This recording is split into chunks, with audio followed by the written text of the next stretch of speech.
Hello friends, আজকে আপনাদের বলবো কচ্ছপের বেঁচে থাকার রহস্য। তাহলে আসুন জেনে নেওয়া যাক কচ্ছপের বেঁচে থাকার রহস্য।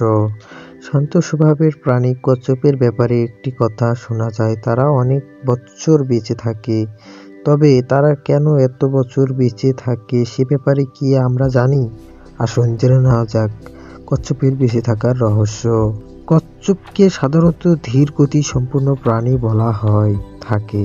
কচ্ছপের খোলসের উপরের অংশকে বলে ক্রাফসিং এবং নিচের অংশকে বলে প্লাস্টিন। কচ্ছপ দীর্ঘকাল বেঁচে থাকে। হেলেনা দ্বীপে বসবাসকারী কচ্ছপ জোনাথন 183 বছর বয়সী ক্রমে দৃষ্টিশক্তি ও ঘ্রাণশক্তি হারিয়ে ফেলেছিল। সেটি খেতে শুধু পাতা, ডাল ও ময়লা আবর্জনা। ডক্টর জি হিলিসের নজরে আসায় তাকে শুদ্ধতা শুরু করলেন। খেতে দিলেন আপেল, পেয়ারা, কলা, গাজর ও শসা। ক্রমশ কচ্ছপটি সুস্থ হয়ে ওঠে।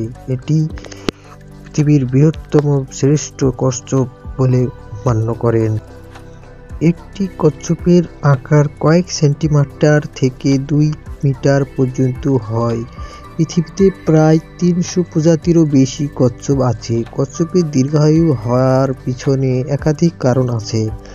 প্রথমত, এদের শক্তিশালী খোলস এদের আত্মরক্ষার ক্ষেত্রে সবচেয়ে বড় অস্ত্র। এরা মানুষ সমাগম থেকে অনেক দূরে থাকে। অন্যান্য শিকারী প্রাণী এদের পছন্দ করে না, কাজেই এরা নির্বিঘ্নে জীবন যাপন করতে পারে। প্রয়োজন মতো এরা শরীরের তাপমাত্রা হ্রাস কিংবা বৃদ্ধি করতে পারে, যা জীবন ধারণের সহায়ক। একমাত্র তরুণ কচ্ছপই প্রজনন করে, বৃদ্ধগুলো নিষ্ক্রিয় থাকে, যা দীর্ঘ জীবনের পরিপূরক। এই ছিল আমাদের কচ্ছপের বেঁচে থাকার রহস্য।